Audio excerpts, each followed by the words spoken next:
प्रसारण विधेयक के मसौदे को लेकर टीवी स्ट्रीमिंग कंपनियां संकट में। प्रस्तावित प्रसारण सेवा विनियमन विधेयक ने टेलीविजन और स्ट्रीमिंग उद्योगों के भीतर महत्वपूर्ण संकट पैदा कर दिया है। मसौदा विधेयक, जो ओटीटी सामग्री और डिजिटल समाचार सहित प्रसारण सेवाओं को विनियमित करने का प्रयास करता है, को टिप्पणियों के लिए 27 जनवरी तक बढ़ा दिया गया है और अप्रैल से मई के दौरान होने वाले आम चुनावों के बाद ही स्पष्टता मिलने की उम्मीद है। विधेयक का उद्देश्य मौजूदा केबल टेलीविजन नेटवर्क विनियमन अधिनियम 1995 और अन्य मौजूदा प्रसारण दिशानिर्देशों को प्रतिस्थापित करना है। वरिष्ठ कंटेंट कमीशनिंग अधिकारी विशेषज्ञ बिल के लीनियर टीवी और ओटीटी को एक नियामक ढांचे के तहत विलय करने के प्रयास से चिंतित हैं।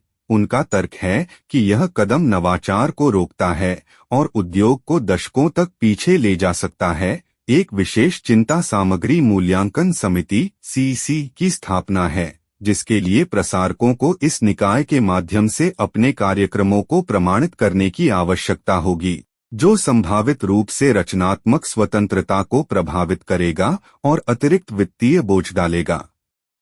ओटीटी प्लेटफॉर्म और टेलीविजन प्रसारक भी नवाचार में संभावित रुकावट को लेकर चिंतित हैं, जैसा कि टेलीविजन ने वर्षों पहले अनुभव किया था। सामग्री के पूर्व प्रमाणन के लिए विधेयक की आवश्यकता को एक महत्वपूर्ण कदम के रूप में देखा जा रहा है, जो विशेष रूप से वृत्तचित्र और अंग्रेजी मनोरंजन जैसी शैलियों को प्रभावित कर रहा है।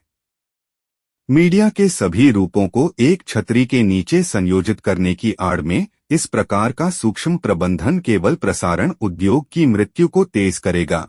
हमने यह समझाने की बहुत कोशिश की है कि टीवी और ओटीटी सामग्री के बीच एक बुनियादी अंतर है और दर्शक एक विशिष्ट विकल्प चुनता है, पूरी तरह से समझता है कि वह किसके लिए साइन अप कर रहा है। जब बाद की बात आती है, एक वरिष्ठ प्रसारक ने कहा, नामित व्यक्ति ने कहा, पिछले कुछ महीनों में मंत्रालय के साथ कई बंद कमरे में बातचीत हुई है और जबकि सरकार ने हाल ही में राम मंदिर उद्घाटन पर विशेष ध्यान केंद्रित किया है, प्रसारण नेटवर्क और सामग्री निर्माताओं को इनमें से कई समस्याओं का आश्वासन दिया गया है। अंतिम मसौदे में इसका समाधान किया जाएगा, जो चुनाव के बाद ही सामने आएगा।